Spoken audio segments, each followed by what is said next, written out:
Assalamualaikum warahmatullahi wabarakatuh. Alhamdulillahirrabbilalamin. Wassalatu wassalamu ala ashrafil anbiya wal mursalin. Sayyidina wa habibina wa syafa'ina maulana Muhammad wa ala alihi wa sahbihi ajma'in amma ba'du. Pemirsa yang dirahmati Allah subhanahu wa ta'ala, pada video kali ini mungkin akan berbeda dari video-video yang lalu, karena yang lalu itu berkaitan dengan hikmah, kisah, ataupun mau'idhah. Pada video kali ini kita akan mengkaji tentang fiqih, terutama khususnya kita kerucutkan kepada bab zakat fitri, karena kewajiban kita bagi seorang muslim salah satunya adalah menunaikan zakat yang diwajibkan oleh Allah Subhanahu wa taala pada bulan Syawal tahun kedua setelah pelaksanaan hijrahnya Rasulullah Shallallahu alaihi wasallam ke kota Madinah. Bahkan saking dari pentingnya zakat fitri ini, Sayyidina Abu Bakar sampai memerangi golongan orang-orang yang tidak mau menunaikan zakat fitri.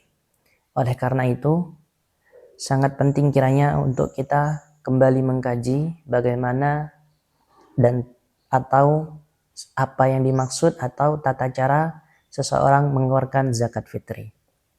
Tayyib. Pertama, kita akan membahas tentang definisi zakat fitri.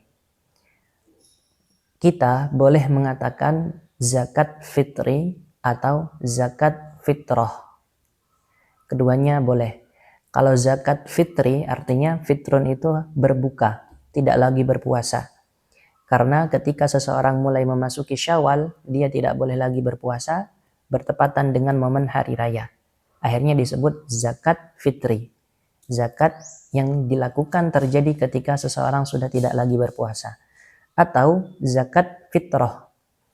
Berkenaan dengan zakat fitrah, makna dari fitrah sendiri artinya adalah kesucian. Jadi zakat yang dikeluarkan untuk seseorang agar dia kembali kepada keadaan suci. Itu terkait dengan bahasa. Bahkan juga ada yang mengatakan zakat Ramadan. Tiga nama ini memiliki satu makna.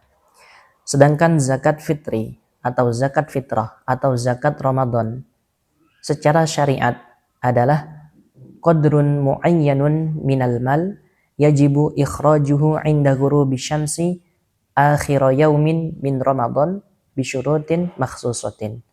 Adalah kadar yang tertentu dari suatu harta yang wajib dikeluarkan ketika terbenamnya matahari pada akhir bulan Ramadan dengan syarat-syarat yang tertentu.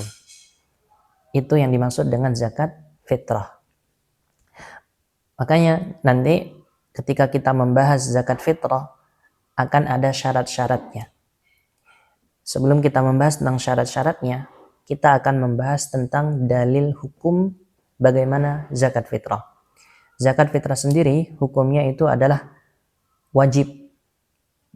Kewajiban zakat fitrah diwajibkan oleh Allah Subhanahu wa taala pada tahun kedua dari bulan Syawal setelah Nabi Muhammad SAW melakukan hijrah ke kota Madinah.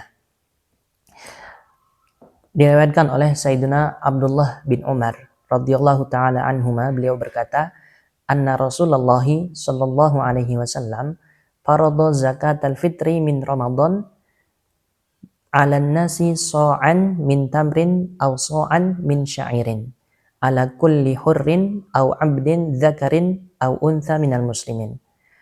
Bahwasanya Rasulullah sallallahu alaihi wasallam mewajibkan zakat fitrah, mewajibkan zakat fitri pada selesai bulan Ramadan bagi setiap orang, baik dari kalangan orang merdeka, dari kalangan budak, laki-laki, perempuan, sebanyak 1 so' dari kurma dan 1 so' dari gandum. Di sini redaksinya adalah menggunakan kurma dan menggunakan gandum. Mengapa begitu?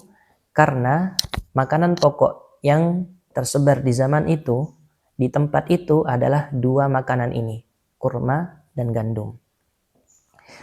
Kemudian, apa sih hikmah dari kita mengerjakan zakat fitrah? Hikmah dari mengeluarkan zakat fitrah itu ada 3.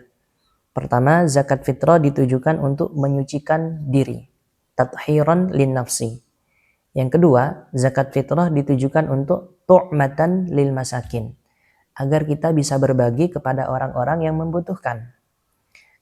Ketiga, jabron lisawmi min khalalin qad yaqa'u fihi, adalah sebagai tambal bagi puasa yang kita jalankan selama bulan Ramadan jika puasa-puasa yang kita lakukan itu memiliki celah-celah aib. Semisal ketika melakukan puasa kita melontarkan kata-kata yang kotor. Nah, dari segi pahala kan akan dikurangi. Nah, jika kita menunaikan zakat fitri, maka zakat ini akan menjadi penambal bagi bolong-bolongnya puasa yang memiliki aib yang kita lakukan selama bulan Ramadan. Baik. Kemudian sekarang kita akan membahas tentang syarat-syarat dari zakat fitri. Syarat zakat fitri itu ada 4. Yang pertama adalah Islam.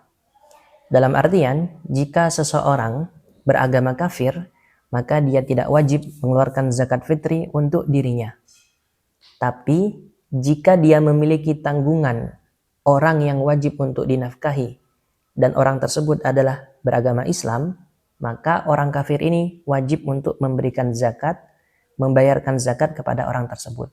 Semisal ada seorang ayah beragama Yahudi, tapi dia memiliki anak yang kemudian anaknya masuk Islam, maka orang Yahudi ini wajib untuk membayarkan zakat kepada anaknya yang masuk Islam. Tidak wajib untuk dirinya, tapi dia wajib membayarkan zakat untuk anaknya. Kemudian yang kedua adalah al-hurriyah, merdeka. Dalam artian jika seseorang adalah budak, maka dia tidak wajib membayarkan zakat untuk dirinya. Budak ini yang membayarkan zakat adalah tuannya. Syarat yang ketiga adalah idraku juz'in min Ramadan wa juz'in min Syawal.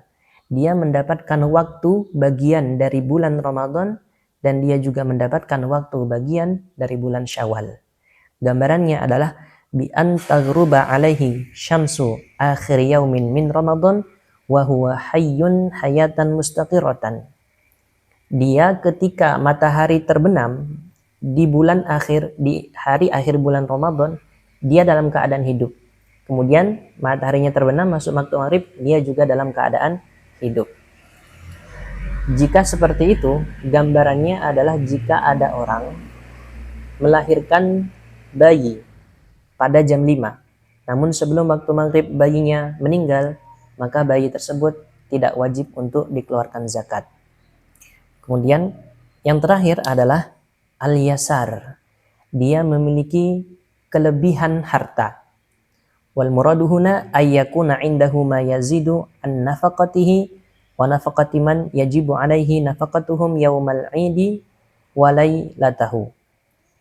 Gambarannya itu adalah seseorang dikatakan memiliki kemudahan wajib zakat fitri apabila dia memiliki uang, nafkah untuk dirinya dan juga untuk orang-orang yang nafkahnya menjadi tanggungan dia. Semisal dia punya istri, punya anak laki-laki, punya anak perempuan. Setiap satu kepala adalah ukurannya 50.000 untuk mereka gunakan pada hari Id dan pada malam Id. Maka 50.000 dikali 4 berarti 200.000. Jika seseorang sudah memiliki 200.000 tapi harus lebih dari 200.000, maka dia wajib zakat fitri. Jika pas 200.000 atau kurang dari 200.000, maka dia tidak memiliki kewajiban mengeluarkan zakat fitri.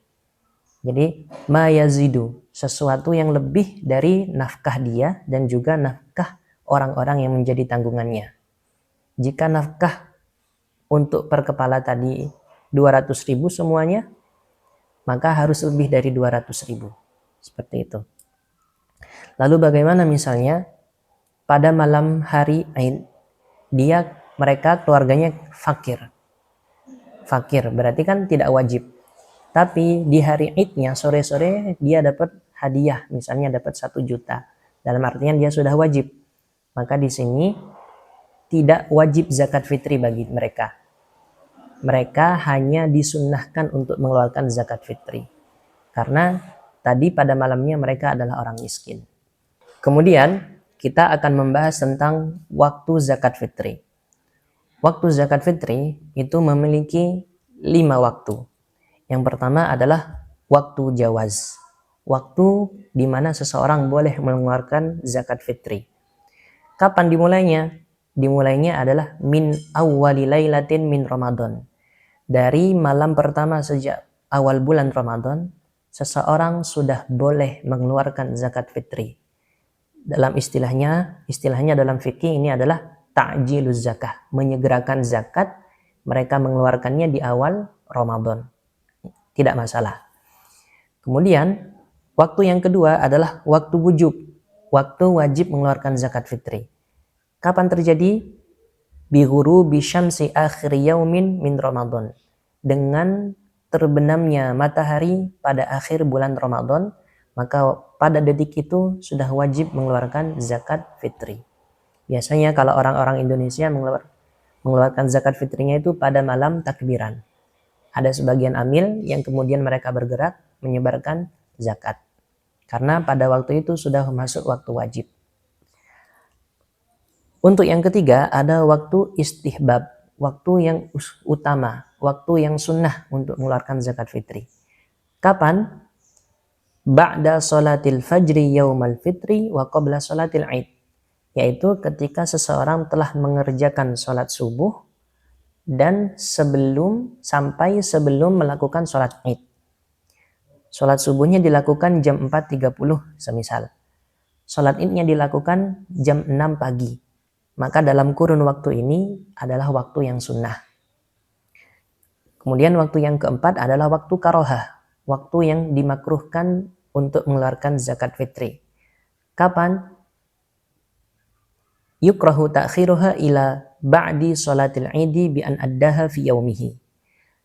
Waktu karohah dimulai ketika telah selesai melakukan sholat id sampai sore hari sebelum terbenamnya matahari.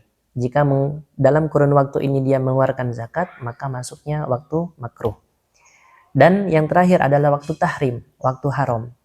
Dimulainya adalah ketika sudah mulai masuk pada malam kedua dari bulan Syawal. Maka seseorang haram, berdosa, mengeluarkan zakat fitri karena dia telah lalai. Namun bukan berarti tidak wajib. Tetap wajib mengeluarkan zakat fitri, perkara nanti haramnya dia harus bertaubat kepada Allah Subhanahu wa taala. Selanjutnya, berapa kadar yang harus dikeluarkan dalam zakat fitri? Ulama di sini sepakat kadar yang harus dikeluarkan adalah 1 sa' dari makanan pokok yang terdapat dalam negeri dia tinggal, di tempat dia tinggal. Kalau di Indonesia adalah beras. Maka 1 sa' dari beras harus dia bayarkan. Pertanyaannya, apa yang dimaksud dengan 1 sa'? 1 sa' itu digambarkan oleh ulama kita adalah dengan bihafnatin bikaffaini li rajulin mu'tadilil khilqah. Yaitu dengan gambaran cakupan 2 tangan bagi orang laki-laki yang memiliki watak wajar. Jadi 2 cakupan tangan seperti ini itu adalah 1 sa'. Kalau kita mau mengukurnya dalam kilo, di sini ulama berbeda pendapat. Madhab Syafi'i mengatakan bahwa 1 sa' adalah 2,7 kg. Berarti harus mengeluarkan zakat berupa beras yang ukurannya adalah 2,7 kg. Kemudian, jika ada yang bertanya, apakah boleh kita mengeluarkan zakat bukan menggunakan beras, tapi menggunakan uang? Di sini ulama mazhab Syafi'i sepakat tidak boleh. Karena nasnya dari hadis Nabi adalah sa'un min tamrin, sa'un min syair. 1 sa' dari kurma dan 1 sa' dari gandum. Di zaman Nabi juga ada uang, tapi Nabi tidak menggunakan uang selama menunaikan zakat. Akhirnya ulama mengambil kesimpulan bahwa zakat menggunakan uang itu tidak boleh. Namun ada ulama yang memperbolehkan. Salah satunya adalah dari kalangan mazhab Hanafi. Bahkan Imam Hanafi sendiri melakukan hal tersebut. Lalu, jika kita ingin membayar uang, maka yang utama adalah kita taklid kepada Imam Hanafi, bukan kepada Imam Syafi'i. Selain taklid kepada Imam Hanafi, kita juga harus mengikuti takaran 1 sa' yang dimiliki oleh Imam Hanafi. Jika dalam mazhab Syafi'i, 1 sa' itu adalah 2,7 kilo, namun berbeda dengan mazhab Hanafi. 1 sa'-nya bagi mereka itu adalah 3,8 kilo. Nanti kita akan konversi berapa beras dengan harga 3,8 kilo. Nah, dengan harga yang seperti itu baru kita berikan kepada amil zakat. Seperti itu. Nah, selanjutnya, jika ada yang bertanya, apakah boleh membayarkan zakat tidak di daerahnya? Semisal, ada seorang anak yang tinggal di Jakarta, merantau di Jakarta. Kemudian dia minta tolong kepada orang tuanya untuk dibayarkan zakat, dan dia, orang tuanya berada di kota yang berbeda. Yang mu'tamad dalam mazhab Syafi'i itu tidak boleh. Zakat harus dikeluarkan di tempat di mana dia tinggal. Namun, ulama kalangan mutaakhir memperbolehkan hal tersebut. Sekalipun dikeluarkan di tempat yang berbeda, itu boleh. Bahkan, ulama lain mengatakan, andaikan Imam Syafi'i tahu keadaan zaman kita di zaman ini, maka Imam Syafi'i akan memfatwakan seperti hal tersebut. Yaitu maksudnya adalah boleh mengeluarkan zakat walaupun tidak di daerahnya. Sekian. Terima kasih. Wassalamualaikum warahmatullahi wabarakatuh.